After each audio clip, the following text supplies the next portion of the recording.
172 મોહમયી કાર્તિક સુધી 14 બુધ 1947 આ પત્ર પ્રભુશ્રીજી ઉપર છે જે આપણે વાંચી રહ્યા છીએ.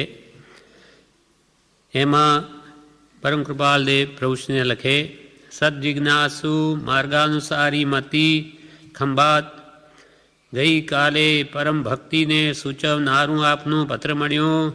આહ્લાદની વિશેષતા થઈ. અનંતકાળથી પોતા વિશેની જ ભ્રાંતિ રહી ગઈ છે. આ એક અવાચ્ય અદ્ભુત વિચારણાનું સ્થળ છે. જ્યાં મતિની ગતિ નથી ત્યાં વચનની ગતિ ક્યાંથી હોય? પરમ ભક્તિ કૃપા પ્રભુશ્રી ભક્તિનો અવતાર હતા, જેના હૃદયમાં પરમ ભક્તિ તે પ્રદર્શિત થઈ. એટલે કૃપાળુદેવને પણ એમની એવી ઉત્તમ દશા એટલે માર્ગાનુસારી પણ જોઈને આનંદ થયો. અને કે છે, અનંતકાળથી આ જીવને પોતાના વિશેની જ ભ્રાંતિ રહી ગઈ કે હું કોણ છું. એ અજ્ઞાનને કારણે જે અનંતકાળથી રજળે છે. એ આખી આત્મસિદ્ધિની પહેલી ગાથાની પહેલી લીટી, જે સ્વરૂપ સમજ્યા વિના પામ્યો દુઃખ અનંત. તો અનંતકાળથી પોતા વિશેની જ ભ્રાંતિ રહી ગઈ. આ એક અવાચ્ય અદ્ભુત વિચારણાનું સ્થળ છે. પણ જ્યાં મતિની ગતિ નથી ત્યાં વચનની ગતિ ક્યાંથી હોય? જ્યાં બુદ્ધિ પણ કામ ન કરે, પહોંચે નહીં, એ સ્વરૂપને પકડી શકે નહીં, તો વાણીમાં તો ક્યાંથી આવે? હવે સ્વસ્વરૂપની પ્રાપ્તિ કરવી હોય તો આ 7 વાક્યો પ્રમાણે વર્તવું. મોક્ષનો માર્ગ બતાવે છે. નિરંતર ઉદાસીનતાનો ક્રમ સેવો. આ પત્રમાં બ્રહ્મચારી કે અદ્ભુત ઠેઠ શરૂઆતથી લગાવીને ઠેઠ કેવળ જ્ઞાન સુધીની દશા કેમ પ્રાપ્ત થાય એનો માર્ગ બતાવ્યો કે નિરંતર ઉદાસીનતાનો ક્રમ સેવો. આ જ આપણા માટે અતિ દુર્લભ છે. પહેલું વાક્ય ઉદાસીન, અનાસક્ત ભાવ, વૈરાગ્ય ભાવ. ક્યાંય પણ લેપાવું નહીં જગતમાં. હવે કેટલો બધો બોધ થાય, ઉપદેશ બોધ પરિણમે ત્યારે વૈરાગ ઉપશમ આવે. ત્યાર પહેલાં કંઈ આગળ ગમે એટલો સિદ્ધાંત બોધ વાંચે, સાંભળે, પરિણમે જ નહીં. કેમ કે ઉપદેશ બોધ પરિણમ્યો નથી. ત્યાગ, વૈરાગ્ય, ઉપશમ અને ભક્તિ એ આવી જ નહીં. તો ગમે એટલું દેહથી આત્મા ભિન્ન છે પણ અંદરમાં ઉતરે નહીં. એટલે સૌથી પહેલાં કે છે નિરંતર હંમેશા. એમ નહીં કે મહિનામાં 7 દિવસ વૈરાગ્ય ભાવમાં રહેવું, બાકી ચાલે ન ચાલે. કિંચિત પણ રાગ એ જ બંધન છે, રાગ દ્વેષ એ સંસાર છે. નિરંતર એટલે હંમેશા, લગાતાર. ઉદાસીનતાનો ક્રમ સેવવો, સત્પુરુષની ભક્તિ પ્રત્યે લીન થવું. જગત પ્રત્યે ઉદાસીન થઈને એ પ્રેમ ભાવ ક્યાં મૂકવો? સત્પુરુષમાં. કેમ કે નિરાગી પરમાત્મા છે, એમને કોઈ પ્રત્યે રાગ નથી. સંસારના સર્વ ચૈતન્ય કે જડ પદાર્થો પ્રત્યેનો રાગ હટાવી અથવા એનો પ્રવાહ પર પ્રેમ પ્રવાહ बढ़े प्रभु से तो सब आगम भेद सूर बसे. નિરંતર ઉદાસીનતાનો ક્રમ સેવવો. એના માટે સત્સંગ, ભક્તિ, સ્વાધ્યાય, સ્મરણ આના માટે કરવાનું છે. તો કંઈક આ જીવને વાત સમજાય કે સંસાર કેવો દુઃખરૂપ છે, મોહ ક્યાં લઈ જશે. એના માટે આ સત્સંગ કરીએ તો ઉદાસીનતાનો ક્રમ પહેલાં તો સમજાય, પછી એને સેવે. નિરંતર ઉદાસીનતાનો ક્રમ સેવવો, સત્પુરુષની ભક્તિ પ્રત્યે લીન થવું, સત્પુરુષોના ચરિત્રોનું સ્મરણ કરવું. જ્ઞાની પુરુષો કેવી રીતે જીવન જીવ્યા છે, સત્પુરુષોના જીવન ચરિત્રો એ દર્પણ સમાન છે. દર્પણ એટલે અરીસો. કાચમાં આપણું મોઢું જોઈને જેમ કંઈ ડાઘ હોય તો કાઢીએ, તેમ સત્પુરુષના જીવન ચરિત્રો આપણા માટે આરીસા સમાન છે, આદર્શ સમાન છે. કેમ જીવન જીવવું જોઈએ, મહાપુરુષો કેમ જીવ્યા, તેના માટે મહાત્માઓના જીવન ચરિત્રો વાંચવા જોઈએ. પ્રથમાનુયોગ. મોક્ષમાળામાં કૃપાલદેવે કહ્યું, જીનેશ્વરની ભક્તિના પાઠમાં, કે બધા જ વિતરાગ છે, તો પછી નામ લઈને એની ભક્તિ શું કામ કરવી? બધા જ વિતરાગ. પણ કે ના, નામ લેવાથી એવો કેવી રીતે જીવન જીવ્યા, શું શું પુરુષાર્થ કર્યો, એનો તરત ખ્યાલ આવે. જેમ કે ભગવાન મહાવીર, એમ કહે તો ઓહો મહાવીર, એમને તો કેવા ભયંકર ઉપસર્ગ, ઓહો કેવું કેવું દુઃખ ક્ષમતાએ વિધી લીધું, તો મારે તો શું દુઃખ છે? કાંઈ જ નથી. હવે આવું ક્ષમતા ભાવે નહીં ભોગવીશું તો કલ્યાણ નહીં થાય. પોતે રાજ રિદ્ધિ વૈભાવ દેવતાઈ સુખ હોવા છતાં બધું મૂકી દઈને કેમ કરપાત્રી થઈ ગયા, અને કેમ એટલું દુઃખ સહન કર્યું? બધા કર્મોને ખપાવવા માટે આપણે પણ એવું કરવું પડશે. બધું સમભાવે સહન કરવું પડશે, તો જ કર્મોથી છૂટાશે. કૃપાલદેવનું નામ લઈએ તો કેવી રીતે અદ્ભુત જીવન જીવ્યા. 33 વર્ષની ઉંમરમાં કેવું બધું કરી ગયા, ક્યાંય લેપાયા નહીં. નિરંતર ઉદાસીનતાનો જેને ક્રમ હતો, આ બધું આપણને યાદ આવે. પ્રભુનું જીવન બ્રહ્મચારીજીનું, કે અનેક મહાપુરુષો પૂર્વે થઈ ગયા, એ બધાના જીવન ચરિત્રો આપણને કેમ જીવન જીવવું તેનો માર્ગ બતાવે છે. એટલે સત્પુરુષોના ચરિત્રોનું સ્મરણ કરવું. એ મહાપુરુષો પવિત્ર જીવન જીવી અનેક પ્રકારના દુઃખને પી ગયા છે, છતાં કોઈ પ્રત્યે દ્વેષ ભાવ આણ્યો નથી, તેમ કોઈના પ્રત્યે રાગ પણ કર્યો નથી. રાગ દ્વેષ અજ્ઞાની મુખ્ય કર્મણી ગ્રંથ એ એમણે આવવા જ દીધા નથી. રાગ દ્વેષને પાસે નિરંતર ઉદાસીન જ રહ્યા, અધ્ધર જ રહ્યા, ક્યાંય લેપાયા નહીં. માટે જ આવી દશા પામ્યા છે. સત્પુરુષોના ચરિત્રોનું સ્મરણ કરવું, સત્પુરુષોના લક્ષણનું ચિંતન કરવું, એમના અદ્ભુત લક્ષણો, પવિત્રતા, પરમ પવિત્રતા. કેમ કે દેહાભિમાને ગલિતે વિજ્ઞાતે પરમાત્મની યત્ર યત્ર મનોયાતિ તત્ર તત્ર સમાધય. એવા મહાત્માનું મન જ્યાં જ્યાં જાય ત્યાં ત્યાં સમાધિ છે. કેમ કે દેહાભિમાને ગલિતે, દેહ હું દેહ છું એવું અભિમાન જેને ગળી ગયું છે. વિજ્ઞાતે પરમાત્મની, જેને પરમાત્મા સ્વરૂપનું જ્ઞાન થઈ ગયું, અનુભવ થઈ ગયો, આવા મહાત્માનું મન જ્યાં જ્યાં જાય છે ત્યાં ત્યાં સમાધિ છે. એવા જેના પવિત્ર લક્ષણો છે એનું ચિંતન કરવું, સત્પુરુષોના મુખાકૃતિનું હૃદયથી અવલોકન કરવું. સત્પુરુષોની મુખાકૃતિમાં વિતરાગતા હોય છે. કોઈ રાગ ભાવ નહીં, દ્વેષ ભાવ નહીં, ક્રોધ ભાવ નહીં, માન મોટાઈનો ભાવ નહીં. આપણા અંતરમાં એવા ભાવો હોય તો મોઢા પર આવ્યા વગર નહીં રહે. જ્યારે એમના અંદર અંતરમાં કંઈ છે જ નહીં. કૂવામાં હોય તો આ વાડામાં આવે, તેલનો કૂવો હોય તો બહાર તેલ આવે, પાણીનો કૂવો તો પાણી આવે, પણ તેલ કૂવામાં કંઈ હોય જ નહીં તો શું બહાર આવે? રાગ દ્વેષના ભાવો જેના હૃદયમાં છે જ નહીં, અહીં એ વિતરાગની મૂર્તિ, એનું દર્શન માત્ર પવિત્રતાને આપે છે. દર્શનમ દેવ દેવસ્ય દર્શનમ પાપનાશનમ. કેમ પાપ નાશ કરે આપણા? કેમ કે એ લોકોના પાપ નાશ પામી ગયા, વિતરાગતા છે. માટે આપણને ભાવ ઉત્પન્ન કરે છે.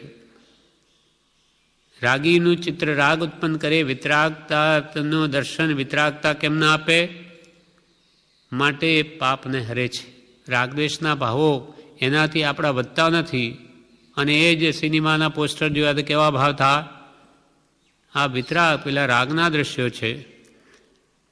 એટલે દર્શનમ દેવ દેવસ્ય દર્શનમ પાપનાશનમ. અને એમાં 3 વાર દર્શન બતાવ્યા. દર્શનના અર્થ આપણે દેવનો બોલીએ છીએ. ભગવાન વિતરાગના દર્શને પાપનો પહેલાં તો નાશ કરે. બીજું દર્શન શું કરે? દર્શનમ દેવ દેવસ્ય દર્શનમ પાપનાશનમ દર્શનમ સ્વર્ગ સોપાનમ. જો એ ભગવાનના દર્શન એટલે વિતરાગ દર્શન, એનું ધર્મ બોધેલો જૈન ધર્મ, રાગ દ્વેષથી રહિત થવાનો માર્ગ, એના પ્રત્યે જો શ્રદ્ધા થઈ ગઈ તો તમારું સ્વર્ગ ગમન થશે. દર્શનમ સ્વર્ગ સોપાનમ. સોપાન એટલે પગથિયાં. જેમાં ઉપર ચડીએ તો પગથિયાં કેમ છે, એમ એ તમારે પગથિયાંનું કામ કરશે. ભગવાનના વિતરાગ દર્શન એટલે કે વ્યવહાર સંગીત. સાચા દેવગુરુ ધર્મ પ્રત્યે જો વ્યવહાર સંગીત શ્રદ્ધા થઈ ગઈ તો તમારો જન્મ સફળ થયો, અર્થાત તમને ઊંચી ભૂમિકા જ મળશે, નીચ ગતિમાં નહીં જાઓ. સ્વર્ગના સોપાનનું કામ થશે. ને ત્રીજું દર્શન શું કરાવશે? જે સમ્યક દર્શન આત્મજ્ઞાન તે તો મોક્ષ સાધન. પહેલું તો દર્શન પાપનો નાશ કરે, બીજું દર્શન વિતરાગ દર્શન તે તમને સ્વર્ગનું કારણ થાય, એટલે ઉત્તમ ગતિનું એની શ્રદ્ધા તત્વો શ્રદ્ધાનમ તત્વાર શ્રદ્ધાનમ સમ્યક દર્શનમ આ વ્યવહાર સંકિત પહેલાં, પછી નિશ્ચય સંકિત આવી ગયું તો તમારો મોક્ષ નિશ્ચિત થઈ ગયો. દર્શનમ મોક્ષ સાધનમ. એમ તેમની સત્પુરુષોની મુખાકૃતિ તો હૃદયથી અવલોકન કરવું, હૃદયથી. આમ તો આપણે જોઈએ બીજાને જોઈએ એમ જોઈએ શું છે કંઈ વિચાર ના આવે, પણ હૃદયમાં લાવવા કે એ મહાપુરુષોની વિતરાગ મુદ્રાને કેવી નિર્વિકારી મુદ્રા છે, કોઈ જાતનો વિકારનો અંશ ન મળે, નિરંજન નિરાકાર પરમાત્મા સર્વ દોષોથી રહિત છે એવી વિતરાગ મુદ્રાનું હૃદયથી અવલોકન કરવું. એટલે હૃદયમાં એમની સ્મૃતિ લાવીને એ પવિત્ર પુરુષો કેવા, એમનું જીવન કેવું, એમનું વર્તન કેવું, એમના દર્શન કેવા, એટલે એમની સ્મૃતિમાં મન રમે તો આપણને બળ મળે છે, આપણા પણ વિકાર ભાવો હટે અને પવિત્રતા હૃદયમાં આવે છે. સત્પુરુષોની મુખાકૃતિની હૃદયથી, હૃદય શબ્દ વાપર્યો, ઉપરથી તો આપણે કરીએ છીએ, પણ હૃદય અંતરથી, અંતરમાં ઉતારવા, બીજા વિકલ્પો ભૂલીને મનથી એના ગુણોનું ચિંતન કરવું, હૃદયથી અવલોકન કરવું, તેના મન વચન કાળની પ્રત્યેક ચેષ્ટાના અદ્ભુત રહસ્યો ફરી ફરી નિધિધ્યાસન કરવા. જેમ કે આપણે જૈન મંદિરમાં જઈએ, ભગવાનની મૂર્તિ જોઈએ તો એમણે હાથ વડે શું કર્યું તો કે કેટલાય જીવોને દાન આપ્યું અને બધું એમના ભાવથી બધું મૂકી દઈ પોતે હાથ ઉપર હાથ મૂકી દીધા કે આ જગતમાં કાંઈ કરવા જેવું નથી. પગ ઉપર પગ મૂકી દીધા કે આ જગતમાં ક્યાંય ચાલીને જવા જેવું નથી, કેમ કે પગ મૂકતા પાપ છે અને જોતા ઝેર છે, માટે દ્રષ્ટિને પણ નાસિકા પર સ્થિત કરી દીધી, ક્યાંય જોવા જેવું નથી, કેમ કે જીવને રાગદ્વેષ થાય છે. બ્રહ્મચારી અર્થ લખ્યો છે, આ બ્રહ્મચારીનો અંતિમ પત્ર છે.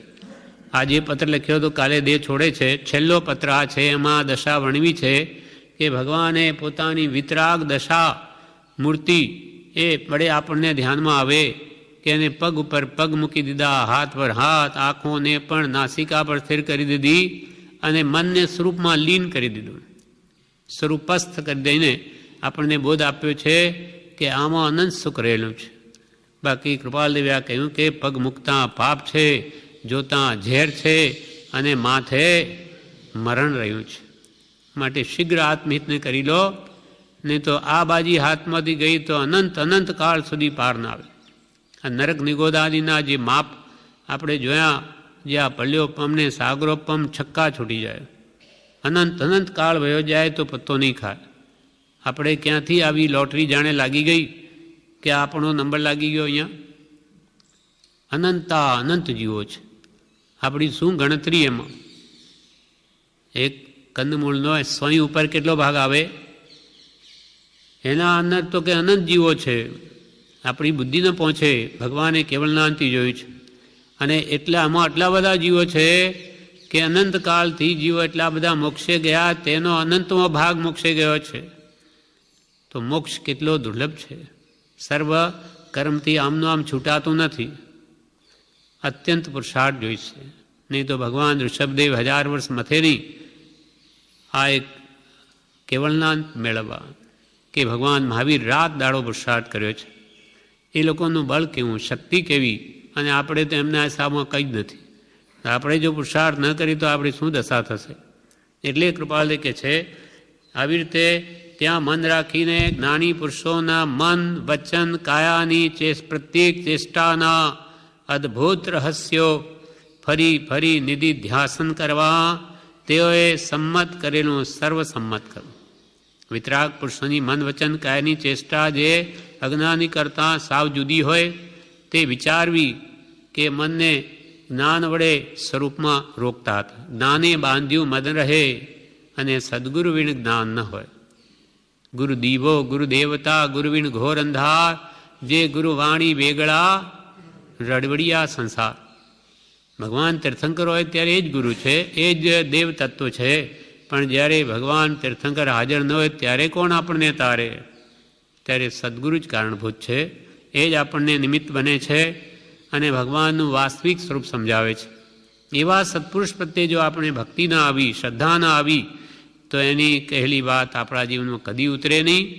અને ઉતરે નહીં તો આપણા જીવનમાં પાપો હટે નહીં અને આપણું કલ્યાણ થાય નહીં. એટલે આ બધું કહેવું પડે છે જ્ઞાનીઓને કે તે જ્ઞાનીઓની મન કેમ ક્યાં રહે? મન સ્વરૂપમાં રમે, બહાર નહીં. અને વચન પણ એવું બોલે કે બીજાને કોઈને દુઃખ નહીં થાય. વચન પણ કોઈ જીવને દુઃખ થાય અંશ માત્ર એવું ન બોલે. કાયાથી પણ એવી કોઈ ચેષ્ટા ન કરે કે કોઈ જીવ હણાય. એવી મન વચન કાયની પ્રત્યેક ચેષ્ટાના અદ્ભુત રહસ્યો ફરી ફરી નિધિધ્યાસન કરવા, તેઓએ સંમત કરેલું સર્વસંમત કરવું. આપણી બુદ્ધિ કેટલી, આપણે કેટલું સમજી શકીએ? એમને જે સમજ્યા, જે અનુભવ વડે, જ્ઞાન વડે જે કહ્યું તે બધું સત્ય છે એ માનવામાં આપણું કલ્યાણ છે. ન સમજાય તો આશંકા રૂપે પૂછવામાં બાદ નથી. પણ ભગવાને આ ખોટું કહ્યું છે, આ બરાબર નથી કહ્યું, આ જીવો કેમ હોય? તો તું શું જાણે? તને શું ખબર? તને એવું કયું જ્ઞાન થઈ ગયું કે આમાં આ જીવો છે જ નહીં? એટલે વીતરાગનો કહેલો પરમ શાંત રસમય ધર્મ પૂર્ણ સત્ય છે એવો નિશ્ચય રાખવો, મનમાં નક્કી રાખવું. જીવના અનધિકારીપણાને લીધે આપણી યોગ્યતા નથી, તથા સત્પુરુષના યોગ વિના સમજાતું નથી. જ્ઞાનીનો યોગ નથી માટે નથી સમજાતો. પણ તેના જેવો સંસાર રોગ મટાડવાને બીજો કોઈ પૂર્ણ હિતકારી ઔષધ નથી.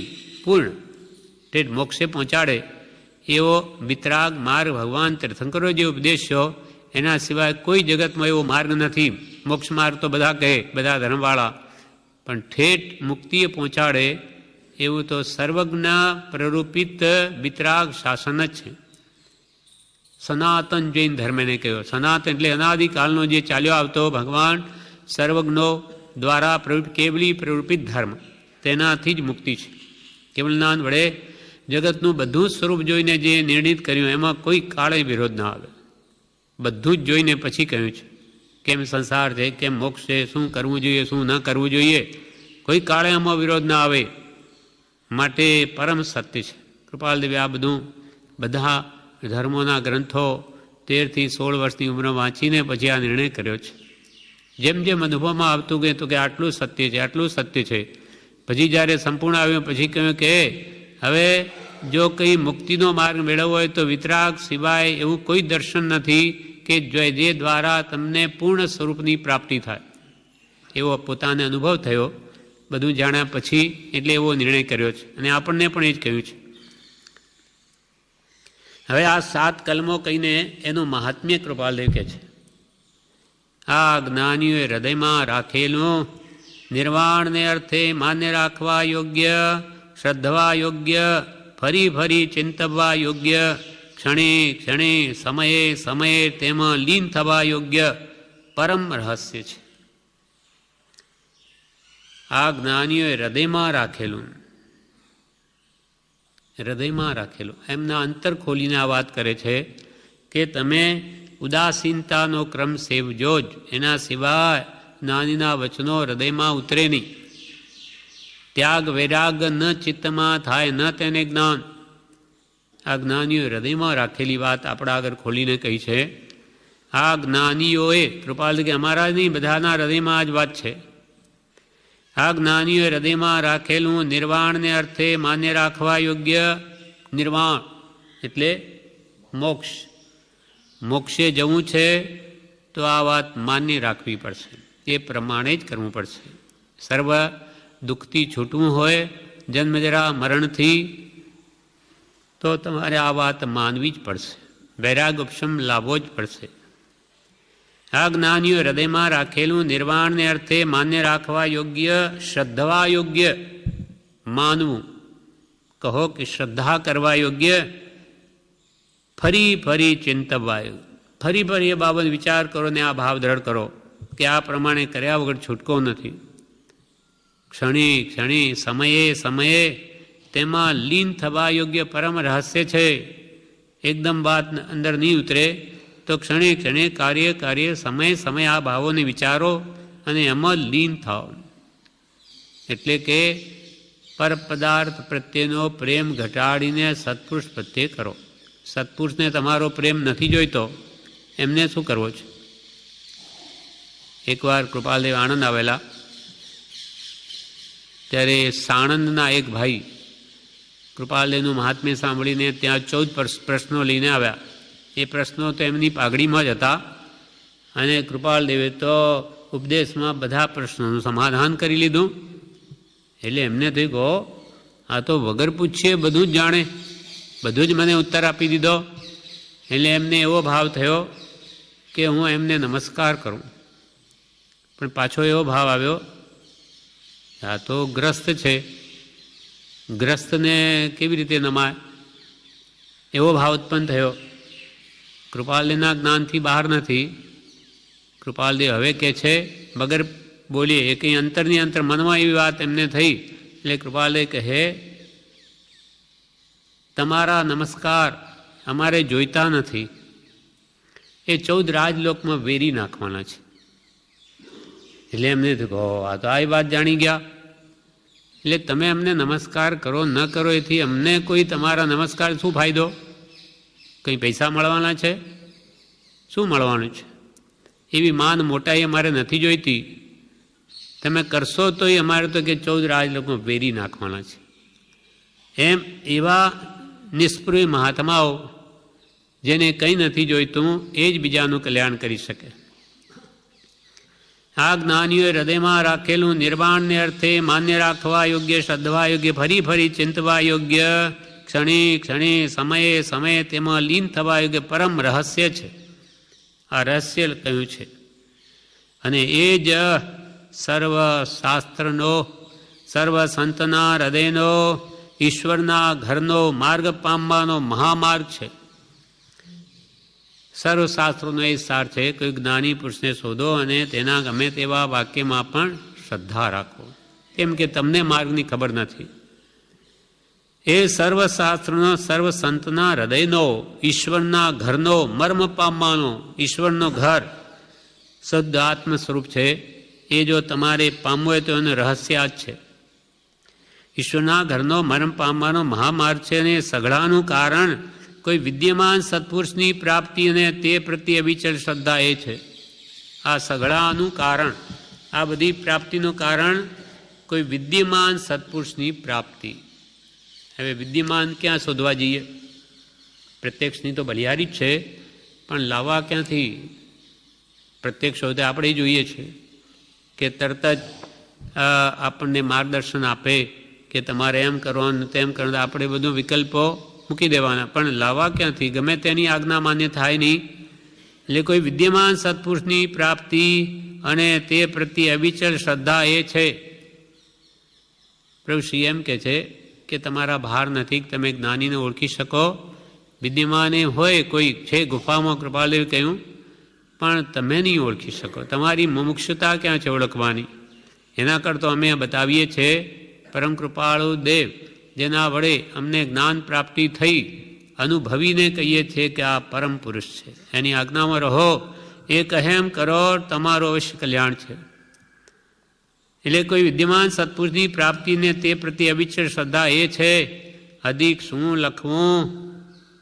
પ્રશ્ન વિરામ. અધિક શું લખવું?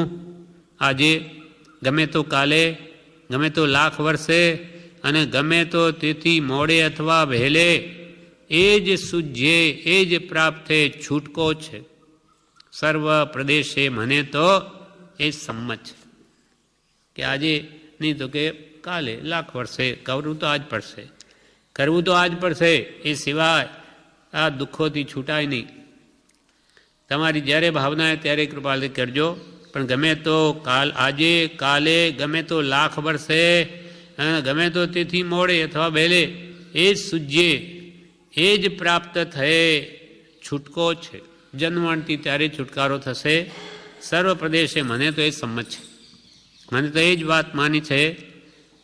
કૃપાલદેવ પોતે 194માં પત્રમાં લખ્યું છે કે એ સિવાય માર્ગની પ્રાપ્તિ કદી થઈ નથી કોઈને, પણ અમને પણ એ જ માર્ગથી થઈ હતી.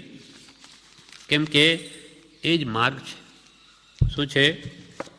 તો કે ભાવ અપ્રતિબદ્ધતાથી નિરંતર વિચરે છે એવા જ્ઞાની પુરુષના ચરણારવિંદ તે પ્રત્યે અચળ પ્રેમ થયા વિના અને સમ્યક પ્રતીતિ આવ્યા વિના સત્સ્વરૂપની પ્રાપ્તિ થતી નથી. અને આવ્યેથી અવશ્ય તે મુમુક્ષુ જેના ચરણારવિંદ તેણે સેવ્યા છે તેની દશાને પામે છે. આ માર્ગ સર્વ જ્ઞાનીઓએ સેવ્યો છે, સેવે છે અને સેવશે. જ્ઞાન પ્રાપ્તિ એથી અમને થઈ હતી. અમે પણ જ્ઞાની પુરુષ પ્રત્યે જ ભક્તિ કરી છે પહેલાં ભૂતકાળમાં, ત્યારે અમે આ દશાને પામ્યા છે. ભગવાન તીર્થંકરો પણ એવી રીતે જ પામે. આ ભાવમાં એમને કંઈ ગુરુ હોતા નથી, પણ ત્રીજા ભાવમાં એ પણ ગુરુથી જ જ્ઞાન પામે છે. એ થતાં હતા આજે તીર્થંકર બન્યા આ ભાવમાં, પણ ગુરુ વગર તો જ્ઞાન છે નહીં. અમને પણ જ્ઞાન પ્રાપ્તિથી થઈ હતી, વર્તમાને એ જ માર્ગથી થાય છે અને અનાગત કાળે પણ જ્ઞાન પ્રાપ્તિનો એ જ માર્ગ છે. ભવિષ્યમાં પણ જ્ઞાન તો જ્ઞાનીમાં જ કરો, જ્ઞાન જ્ઞાની પાસેથી જ મળશે. એટલે જ્ઞાની પ્રત્યે પ્રેમ કરો, ભક્તિ કરો, એનું કહેલું વચન માન્ય કરો, આજે કરો, કાલે કરો, લાખ વર્ષે કરો. એ પ્રમાણે કરે જ સર્વ કામ ક્રોધ માન માયા લોભ આદતથી છૂટાશે. પ્રસંગોપાત હવે પ્રભુશ્રીને લખે છે, પ્રસંગોપાત પત્ર લખવાનો લક્ષ્ય રાખી આપના પ્રસંગીઓમાં જ્ઞાન વાર્તા કરતા રહેશો અને તેમને પરિણામે લાભ થાય મળતા રહેશો. આ પત્ર પ્રભુશ્રીને કહે છે કે હું તો કે પ્રસંગ આવશે ત્યારે પત્ર લખીશ, પણ તમારા જે પ્રસંગીઓ છે આપના પ્રસંગીઓમાં જ્ઞાન વાર્તા કરતા રહેશો, ધર્મ સંબંધી વાતો મુનિ છો માટે, અને પરિણામે એ જીવોને લાભ થાય મળતા રહેશો. અંબાલાલથી આ પત્ર અધિક સમજવાનું બની શકશે. આપ તેની વિદ્યમાનતાએ પત્રોનું અવલોકન કરશો અને તેના તેમજ ત્રિભુવન વગેરેના ઉપયોગ માટે જોઈએ તો પત્રની પ્રતિ કરવા આપશો. અંબાલાલભાઈ શોભસમી છે, એટલે પ્રભુશ્રી કે એમના દ્વારા આ પત્ર તમને અધિક સમજવાનું બનશે, કેમ કે એ માર્ગના મર્મને પામેલા છે. માટે અંબાલાલ મારફત આ પત્ર અધિક સમજવાનું બની શકશે. આપ તેની વિદ્યમાનતાએ પત્રનું અવલોકન કરશો. અંબાલાલભાઈની હાજરીમાં પ્રભુશ્રી કહે છે કે આપ આ પત્રનું અવલોકન કરશો અને તેના અંબાલાલભાઈના તેમજ ત્રિભુવન વગેરેના ઉપયોગ માટે જોઈએ તો આ પત્રની પ્રતિ કરવા આપશો, ઉતારો કરવા આપશો. મિતિ એ જ વિજ્ઞાપન સર્વકાલ એ જ કહેવા માટે જીવવા ઈચ્છનાર રાયચંદની વંદના સર્વકાળ. કેમ કે માર્ગ આ છે, દેવગુરુ ધર્મની શ્રદ્ધા થયા પછી એના કયા પ્રમાણે વર્તન એ જ માર્ગ છે. એ જે કરશે તે જ છૂટી શકશે. સ્વચ્છંદે કોઈ કાળે મુક્તિ નથી. વિવેચનનો અડધો ભાગ આપણે વાંચેલો, બાકીનો વાંચીએ છીએ આગળ. વિવેચનમાં ભુજશ્રી કહે આ પત્રનું જ વિવેચન. કોઈએ પ્રશ્ન કર્યો, સત્પુરુષ પાસે પણ મન વચન કાયા છે અને આપણી પાસે પણ છે, પણ એમની ચેષ્ટા ભવ છોડે છે, એનું કારણ શું? જ્ઞાની પુરુષ આપણા જેવા જ હોય, એ તો કે પ્રતિ સમયે કર્મથી છૂટે અને આપણે બંધાઈએ, એમ કેમ? ઉત્તર, હાથ પગવાળા ઘણા જોયા છે, પણ સત્પુરુષ તો બધું છૂટવા માટે કરે છે, બીજા બધા બંધાય છે. કેમ કે એમની મન વચન કાયની ચેષ્ટાનું રહસ્ય અદ્ભુત હોય, ક્યાંય લેપાતા જ નથી. આપણને જ્ઞાનીમાં અંતર શાનું છે? આસક્તિનું. આપણે દરેક પદાર્થમાં હાડોહાડ આસક્તિ પડેલી છે, એમને નથી. આપણે તો કોઈ વસ્તુ પ્રત્યે રાગ હોય, ભાવતી હોય, તો એ વસ્તુ યાદ આવતો હોય, હા ક્યારે મળશે, વસ્તુ જ નથી તોય આપણે ભાવ કરીને બંધાઈએ. અને જ્ઞાનીને વસ્તુ પ્રાપ્ત હોય તો પણ રાગ નથી. બસ પેટ ભરવું છે, ભરી લીધું. એકવાર તુરિયાનું શાક બન્યું, બધા મુમુક્ષુએ કૃપાળને પહેલાં જમાડ્યા. હવે એ બહુ કડવું હતું. કૃપાલદેવે તો ખાધું, પતી ગયું. જમ્યા પછી બીજાના ભાણામાં આવ્યું તો કે આ તો બહુ કડવું છે, બધાએ બહાર કાઢ્યું. તો કે કૃપાલદેવ તો કંઈ બોલ્યા જ નહીં.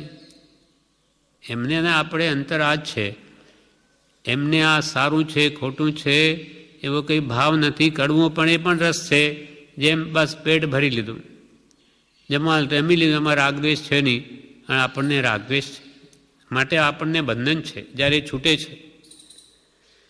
હાથ પગવાળા ઘણા જોયા, સત્પુરુષ તો બધા છૂટવા માટે કરે, બીજા બધા બંધા. સત્પુરુષમાં અલૌકિકતા છે, ક્ષણે ક્ષણે કર્મ બંધાવે એવું આ મન છે, તેને સત્પુરુષે સ્વરૂપમાં બાંધી દીધું. સ્વરૂપ જ્ઞાને બાંધ્યું મન રહે, ગુરુવિણ જ્ઞાન ન હોય.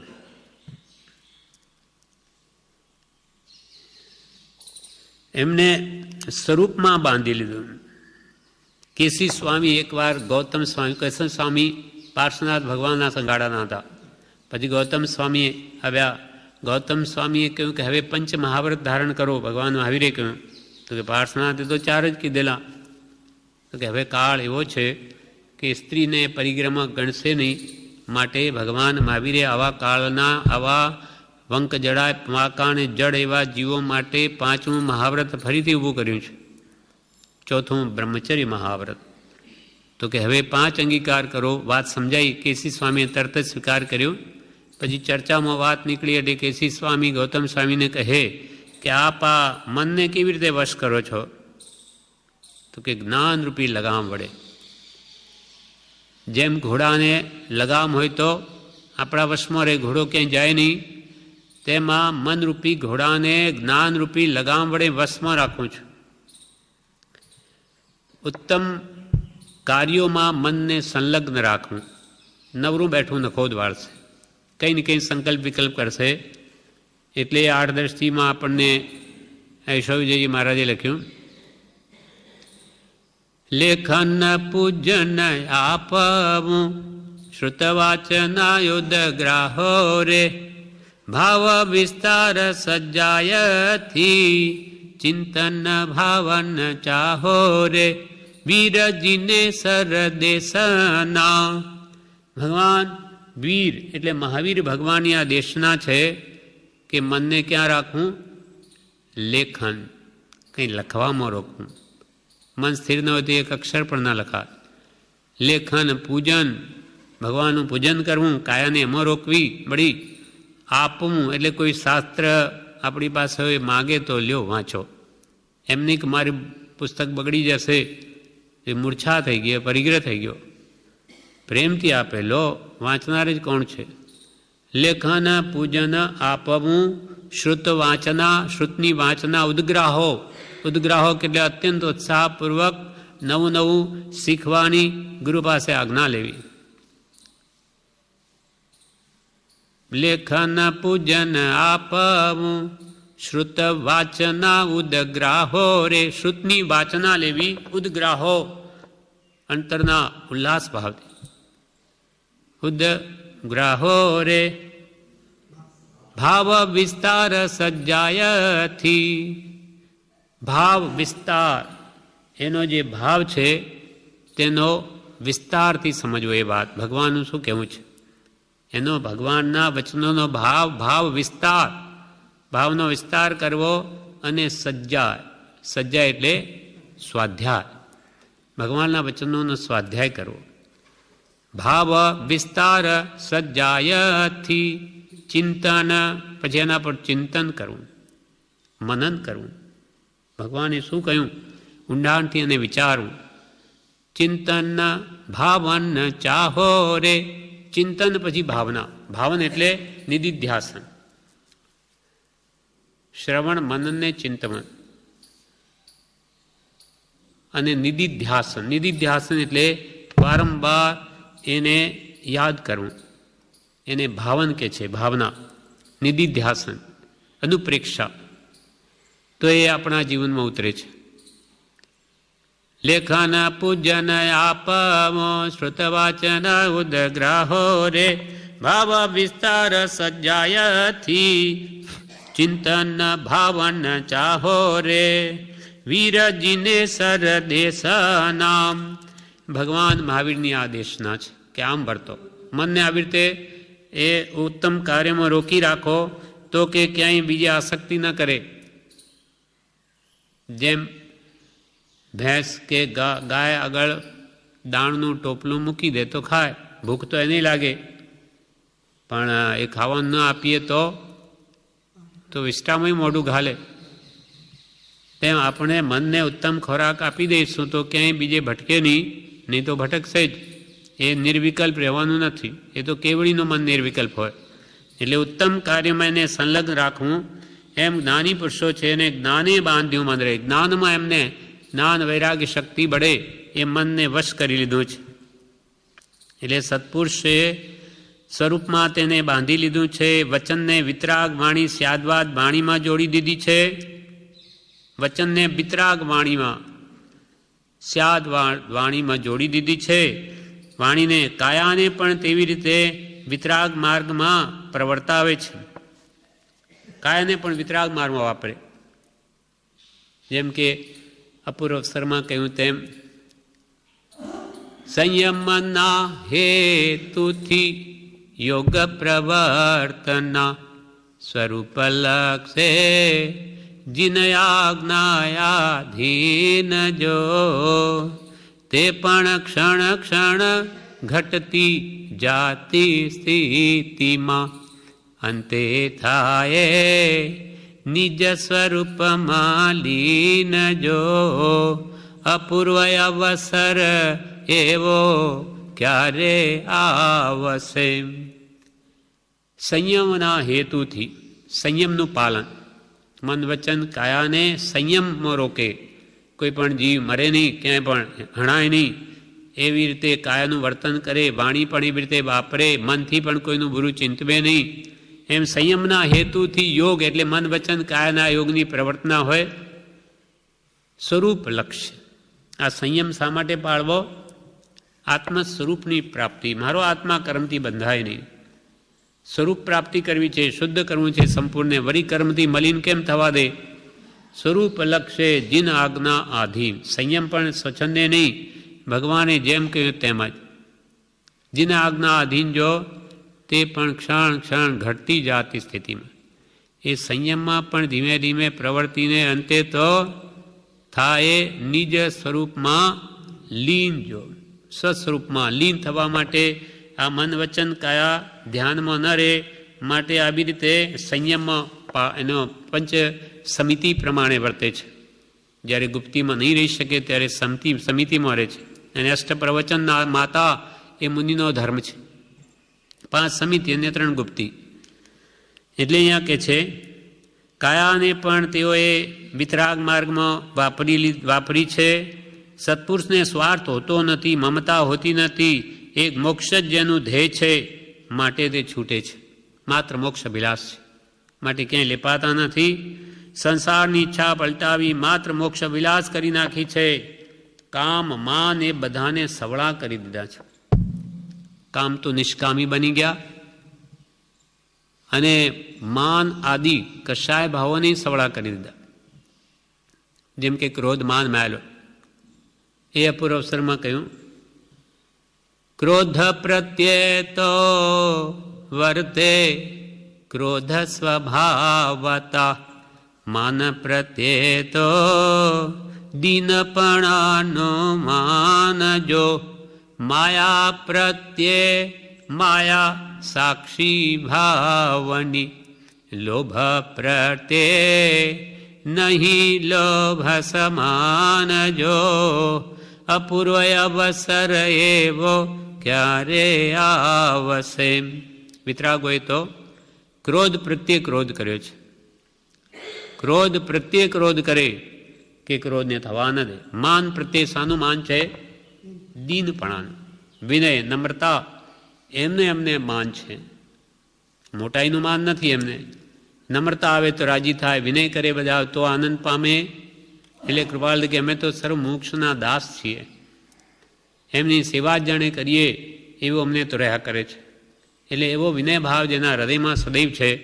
માન પ્રત્યે તો દીનપણાનું માન. માયા પ્રત્યે માયા સાક્ષી ભાવની. માયા કરીએ મન કરે માયા કપટ કરે એટલે એના ઉપર ચોકી રાખે કે ક્યાં માયા કરે છે મન. કેવી રીતે આ બોલે છે કે અંદરમાં બીજું લાગે છે, એમ પોતાના મનમાં ઝીણવટથી માયા પ્રત્યે ચોકી રાખે. માયા પ્રત્યે માયા કરે સાક્ષી ભાવની, અને લોભ પ્રત્યે નહીં લોભ. નહીં લોભ એટલે સંતોષ ભાવ, કંઈ જ નહીં જોઈએ જેને, એવો જેને સ્વભાવ કરી લે. આમ કષાયોને બધાને સવળા કરી નાખ્યા છે, એટલે એમને બંધન ક્યાંથી થાય? એક મોક્ષનું જેને ધ્યેય છે, માત્ર મોક્ષ વિલાસ કરી નાખ્યું છે, કામ માન આદિને બધાને સવળા કર્યા છે. તેથી એમની ચેષ્ટામાં અદ્ભુત રહસ્ય હોય છે. તે ઊંડા ઉતરી સમજવું. સત્પુરુષ કેમ વર્તે છે? તો કે ઉદયાધીન. કેવા ભાવો રાખે છે? તો કે રાગ દ્વેષથી રહિત અનાસક્ત ભાવ રાખે છે. તે પ્રત્યે દ્રષ્ટિ રાખવી એમ કહેવું છે. આ બધું સમજીને કૃપાલદેવે હૃદયમાં રાખ્યું છે, એ જ આપણે કરવા યોગ્ય છે. વિચાર કરે તેને બધું સમજાય.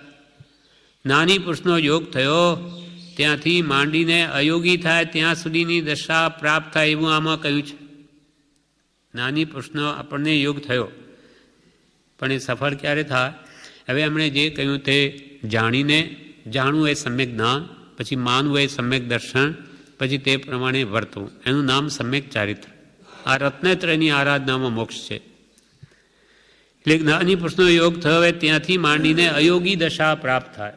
અયોગી મન વચન કાયના યોગ છૂટીને સિદ્ધ દશા પ્રાપ્ત થાય ત્યાં સુધીનું આ પત્રમાં કહ્યું છે. આ માર્ગ બધાય જ્ઞાનીએ લક્ષ્યમાં રાખ્યો છે. જ્યારે જીવને મોક્ષ થવાનો હશે ત્યારે સત્પુરુષનો યોગ થશે. ખરેખર યોગ થયો ક્યારે કહેવાય? એની આજ્ઞા માનીએ તો મોક્ષ થવાનો હશે ત્યારે જ એની આજ્ઞા ઉઠાવવાનો ભાવ થશે. છૂટવાની ખરી ભાવના તે સત્પુરુષના યોગે થાય છે. નાની પુરુષનો યોગ હોય તો જ છૂટવાની ભાવના થાય છે. કોઈ પૂર્વના આરાધક હોય તો પણ થાય.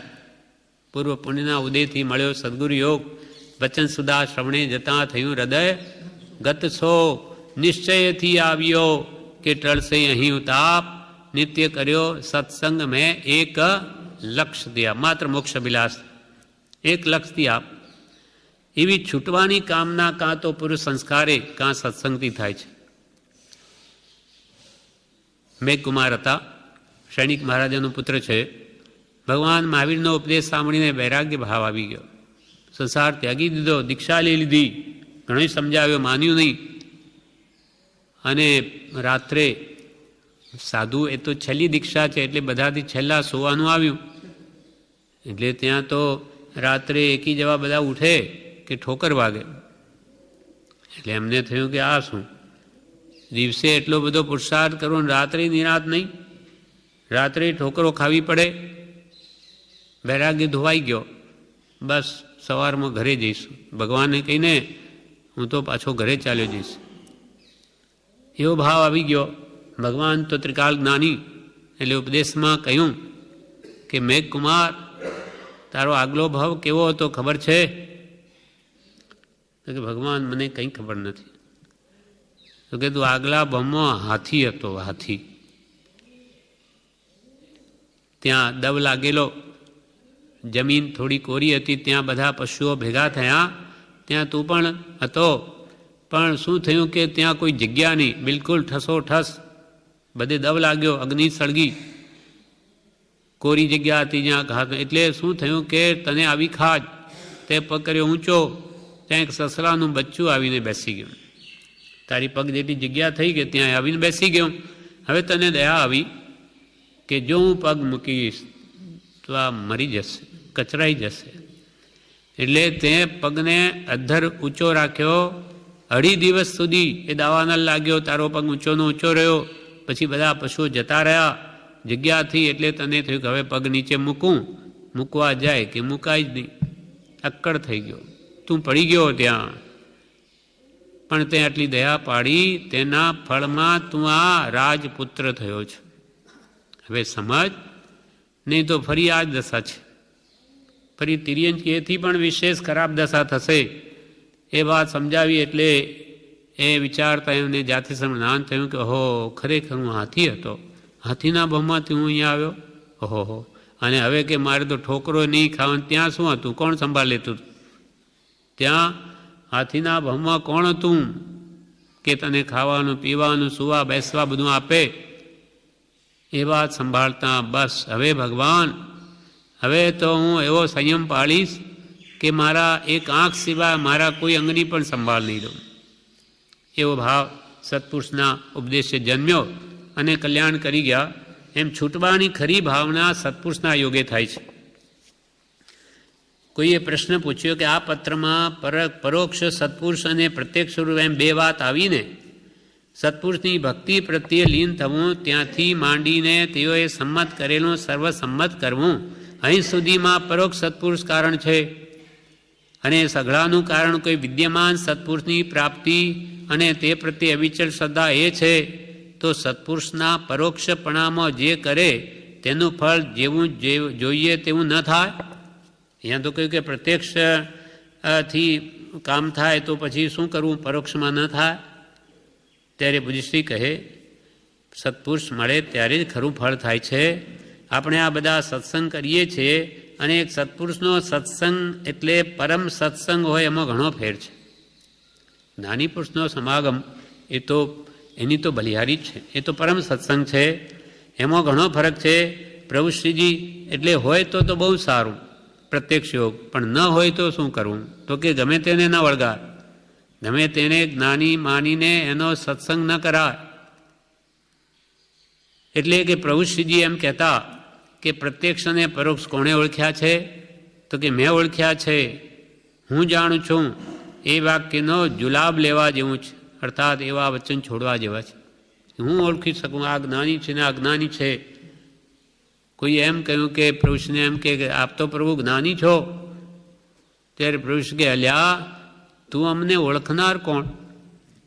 ત્યારે તો તું જ જ્ઞાની. જ્ઞાનીને કોણ ઓળખી શકે? તારી એટલી યોગ્યતા આવી ગઈ હું જ્ઞાની. તો કાલે બીજાને કહેશે કે આ જ્ઞાની ને આ જ્ઞાની. તારા ભાર નથી કે તું ઓળખી શકે.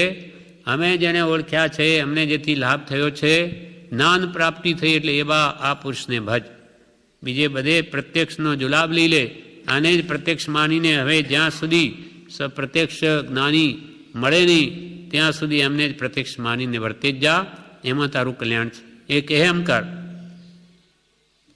એટલે કૃપાલદેવ પ્રભુશ્રીને લખે છે કે અંબાલાલ તમને આ પત્ર સમજાવશે. આ જ કહેવા માટે અમારે જીવવું છે. એટલે કે જીવતા સ્વામી અમે એ જ કહેવાના કે વૈરાગ ઉપશમ લાવો, યોગ્યતા લાવો અને જ્ઞાનીની આજ્ઞા આરાધો, એમાં જ મુક્તિ છે. આ જ કહેવા માટે અમારે જીવવું છે, એ જ કહેવું છે. સત્પુરુષ પ્રાપ્ત થયે જ એ વસ્તુ આપણને ખ્યાલમાં આવી. આપણને પ્રભુશ્રી મળ્યા તો કૃપાલદેવનું મહાત્મ્ય સમજાયું. નહીં તો આપણે ક્યાં ઓળખવાના હતા કૃપાલદેવને? પ્રભુશ્રી મુનિ હતા, મહાવૈરાગી, જંગલોમાં નિવાસ કરનારા, પરમ યોગ્યતાવાળા. એમણે કૃપાલદેવને ઓળખ્યા છે. એમણે આપણને બતાવ્યા તો આપણને એમનું મહાત્મ્ય સમજાયું.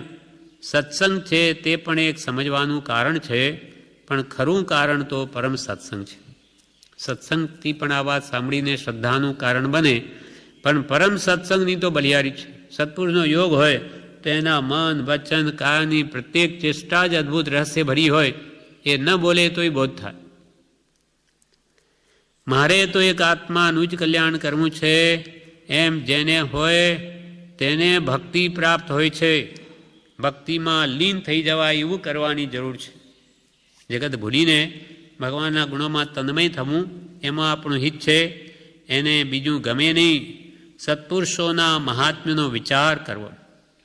અચિંત્ય તુજ મહાત્મ્યનો. આપનું મહાત્મા અચિંત્ય, હું ચિંતવી ન શકું. હે ભગવાન, આપના ગુણોને હું ક્યાં સુધી પાર પામી શકું? સત્પુરુષોના મહાત્મ્યનું તો અચિંત્ય છે, તેનો વિચાર કરવો. મોક્ષ માર્ગે જે ચાલે છે એવાની ભક્તિમાં લીન થાય તો સંસાર છૂટી જાય. જ્ઞાનીઓ મોક્ષ માર્ગમાં ચાલે છે, એની ભક્તિમાં લીન થાય તો આપણો સંસાર છૂટી જાય. આપણને જેના ઉપર વિશ્વાસ આવ્યો તે કહે તેમ કરવું. બધા સત્પુરુષોને એક જ વસ્તુ કહેવી છે. જ્ઞાનીઓ નતા બધાને એક જ અભિપ્રાય હોય, 1000 જ્ઞાનીનો પણ એક જ મત હોય. વિતરાગતાને ન ઓળખે તો સત્પુરુષ પ્રત્યે લૌકિક ભાવ થઈ જાય. સત્પુરુષ પ્રત્યે અલૌકિક ભાવ કરવાનો છે. સત્પુરુષનું મહાત્મ્ય સામો છે વિતરાગતામાં. સત્પુરુષ મને સંસાર સુખ આપશે કે દેવલોક આપશે એના માટે સત્પુરુષ કે ભગવાન નથી. એની વિતરાગતા એ અદ્ભુત મહાન છે. વિતરાગ સમો દેવો ન ભૂતો ન ભવિષ્યતિ. ત્રણેય કાળમાં વિતરાગ સમાન કોઈ દેવ થયો નથી અને ભવિષ્યમાં થશે પણ નહીં. અર્થાત જે થશે એ વિતરાગ જ હશે. વિતરાગતા પૂજ્ય છે. રાગદ્વેષ રહિત જે અનંત પવિત્રતા છે એ જ એનું પૂજ્યપણું છે. વિતરાગતાને ન ઓળખે તો સત્પુરુષ પ્રત્યેમાં લૌકિક ભાવ થઈ જાય. હવે વિતરાગતાને ઓળખે તો એ સત્પુરુષ પ્રત્યે કંઈ ન માગે. એ તો બધું છોડીને બેઠા, એ મને શું આપે? એ તો બધાને કે તમે છોડો. પણ એ ભાવ વિતરાગતા જે સત્પુરુષનો મુખ્ય ગુણ છે ન ઓળખે ત્યારે એમને પ્રત્યે પછી સંસારી કામના કરે કે મને આ આપજો, મારે આ દુઃખ છે.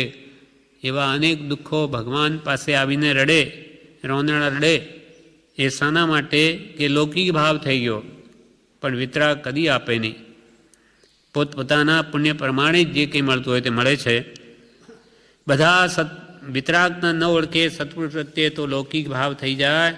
સત્પુરુષ પ્રત્યે અલૌકિક ભાવ કરવાનો છે. શુદ્ધ આત્મપદ કેમ પમાય તે આ પત્રથી ખબર પડે. જીવને રહેવાનું ઘર સંભાવ છે, પણ સમજણ હોય તો સંભાવ રહે, એમ પ્રભુશ્રી કહેતા. શુદ્ધ આત્મપદ. સત્પુરુષ કોણ છે? શુદ્ધ આત્મા. એ શુદ્ધાત્મા પદ વિતરાગતામાં રહ્યું છે. તમારે પણ કે વિતરાગ થવું હોય તો બધા મોહ છોડી વૈરાગ ઉપસંભાવ લાવી અને જ્ઞાની કહે તેમ કરો. અને આ 7 કલમો જે કહી એ પ્રમાણે વર્તો. એની કહેલી સર્વ આજ્ઞાઓ સંમત કરો અને યથાશક્તિ વર્તો. ન વર્તાય તેની ભાવના રાખો. એમાં જ તમારું કહિત છે. આ પ્રમાણે આ પત્રાંક 172 પૂરો થયો. વિશેષ આગળનો પત્ર આવતીકાલ લઈશું.